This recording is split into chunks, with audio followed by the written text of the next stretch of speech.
The inner light, which guides men to greatness and makes them noble, is a mystery through all time and must remain so while time lasts for us. But there come moments even in the midst of ordinary life, when time has no hold upon us, and then all the circumstance of outward existence falls away, and we find ourselves face to face with the mystery beyond. In great trouble, in great joy, in keen excitement, in serious illness, these moments come. Afterwards they seem very wonderful, looking back upon them. What is this mystery, and why is it so veiled? Are the burning questions for anyone who has begun to realize its existence. Trouble most often rouses men to the consciousness of it, and forces them to ask these questions when those, whom one has loved better than oneself, are taken away into the formless abyss of the unknown by death, or are changed by the experiences of life, till they are no longer recognizable as the same. Then comes the wild hunger for knowledge. Why is it so? What is it that surrounds us with a great dim cloud into which all loved things plunge in time, and are lost to us, obliterated, utterly taken from us? It is this which makes life so unbearable to the emotional natures, and which develops selfishness in narrow hearts. If there is no certainty and no permanence in life, then it seems to the egoist that there is no reasonable course but to attend to one's own affairs, and be content with the happiness of the first person singular. There are many persons sufficiently generous in temperament to wish others were happy also, and who, if they saw any way to do it, would gladly redress some of the existing ills, the misery of the poor, the social evil, the sufferings of the diseased, the sorrow of those made desolate by death. These things the sentimental philanthropist shudders to think of. He does not act because he can do so little. Shall he take one miserable child and give it comfort, when millions will be enduring the same fate when that one is dead? The inexorable cruelty of life continues on its giant course, and those who are born rich and healthy live in pleasant places, afraid to think of the horrors life holds within it.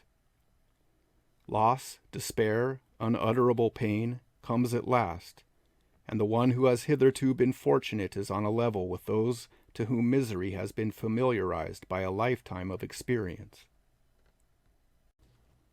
For trouble bites hardest when it springs on a new victim.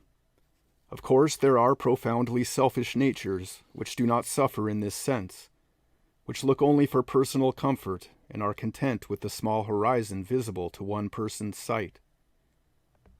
For these there is but little trouble in the world.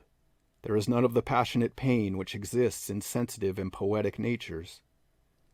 The born artist is aware of pain as soon as he is aware of pleasure. He recognizes sadness as a part of human life before it has touched on his own.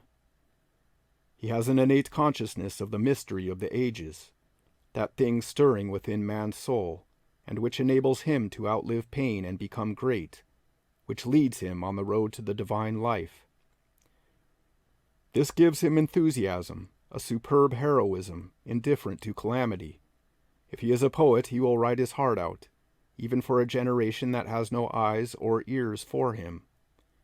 If he desires to help others personally, he is capable of giving his very life to save one wretched child from out a million of miserable ones. For it is not his puny personal effort in the world that he considers, not his little show of labor done. What he is conscious of is the overmastering desire to work with the beneficent forces of supernature, to become one with the divine mystery. And when he can forget time and circumstances, he is face to face with that mystery. Many have fancied that they must reach it by death, but none have come back to tell us that this is so. We have no proof that man is not as blind beyond the grave as he is on this side of it. Has he entered the eternal thought? If not, the mystery is a mystery still. To one who is entering occultism in earnest, all the trouble of the world seems suddenly apparent. There is a point of experience when father and mother, wife and child, become indistinguishable, and when they seem no more familiar or friendly than a company of strangers. The one dearest of all may be close at hand and unchanged, and yet is as far as if death had come between. Then all distinction between pleasure and pain, love and hate have vanished.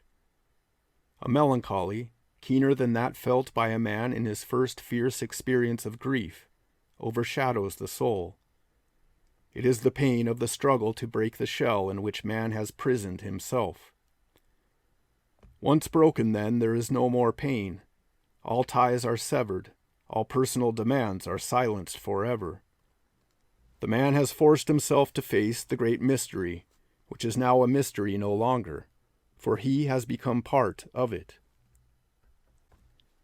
It is essentially the mystery of the ages, and these have no longer any meaning for him, to whom time and space and all other limitations are passing experiences.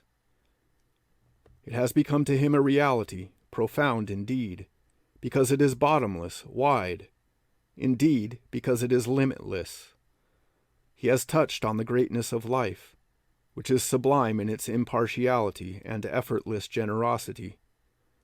He is friend and lover to all those living beings that come within his consciousness, not to the one or two chosen ones only, which is indeed only an enlarged selfishness.